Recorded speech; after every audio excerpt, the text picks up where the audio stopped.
और हमारे कोषाध्यक्ष महाराज जी, आचार्य जी तथा बनारस से आए महाराज जी और मंचासीन हमारे महाराज जी को मैं प्रणाम करता हूँ तथा यहाँ पर उपस्थित सभी महात्माओं को नमो नारायण तथा सभी माताओं को एवं सभी साथियों को नारायण।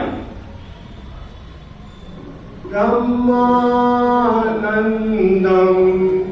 परमा सुखदं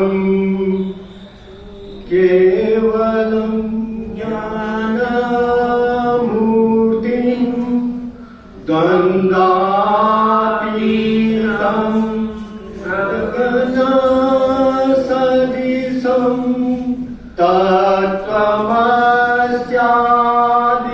प्रज्ञासदृशं एकं नित्यं विमलम् अचलं सर्वदी साक्षीभूतं भावातीतं त्रिगुणरहितं सद्गुरुतं नमामि सद्गुरुतं नमामि। मैं इस भारत भूमि में जितने भी तीनों गुणों से परे, भाव से परे, द्वंद्व से परे जितने भी हमारे संत महात्मा हुए, मैं सबको प्रणाम करता हूँ। मैं बहुत सुंदर बात बताना चाहता हूँ, क्योंकि मैं तो दूसरी बार आया हूँ, लेकिन अपना अनुभव से कहना चाहता हूँ। कभी क्या होता है कि हमको जब बहुत डांट पड़ती है और बार बार कुछ कहा जाता है तो हमारा भाग्य है। देखिए, इससे हमारा अहंकार खत्म होता है और अहंकार जब खत्म होगा तभी हमारा आचरण भी अच्छा होगा। क्योंकि हम सबसे पहले जब हम भौतिक सूक्ष्म कारण, जब हम कारण में आए तो हम हमारी पृथकता का अनुभव हुआ, मैं का अनुभव हुआ, तो हमें इसके लिए हमें भगवान को धन्यवाद देना चाहिए कि वो हमारे अहंकार को खत्म कर रहा है।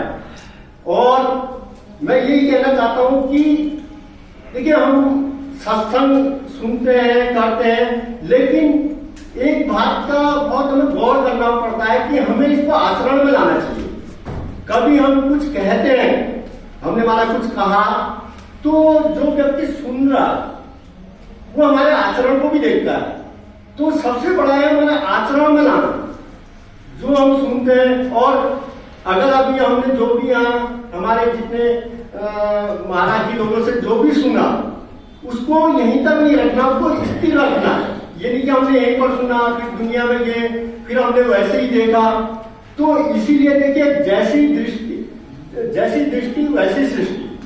क्योंकि हम क्या कहते हैं, मैं बोलने में कोई त्रुटि हो तो उसको माफ कर देना। हम क्या कहते हैं, जैसे हम कहीं कहते हैं मैंने बहुत खा लिया तो अच्छा भगवान का भजन नहीं हो रहा। कहीं कहते हैं कि मतलब जगह सही नहीं है और मतलब टाइम नहीं मिल पा रहा है। ये देखिए, इसका एक बहुत बड़ा उदाहरण हमारे सामने रामायण से विभीषण जी का। देखिए, विभीषण जी लंका में रहते थे और लंका में रहने के बावजूद उन सब जो हमारी राक्षस प्रक्रिया उनके बीच में रहते हुए और उनको सब चीज मिला था। वो मतलब एक वहां के राजा ही समझ लीजिए, किंग था। तो राजा होते हुए भी उन्होंने उस प्रभु के लिए सर्व त्याग दिया। हमारी भावना से क्या हम ऐसा कर सकते हैं? हमारे आचरण में आना चाहिए और हमारा आचरण ऐसा होना चाहिए कि हम आचरण से सिद्ध करें, बाद में बोले। देखिए, एक बार क्या हुआ, एक संत कहीं आए तो एक संत पर कोई गए तो उन्होंने कहा मेरा बच्चा गुड़ बहुत खाता है। तो उन्होंने कहा 15 दिन बाद आना। अब 15 दिन बाद आए तो उन्होंने कहा ठीक है, कल से छोड़ देगा। तो उन्होंने जब आपने नहीं कहना था तो 15 दिन पहले बता देते।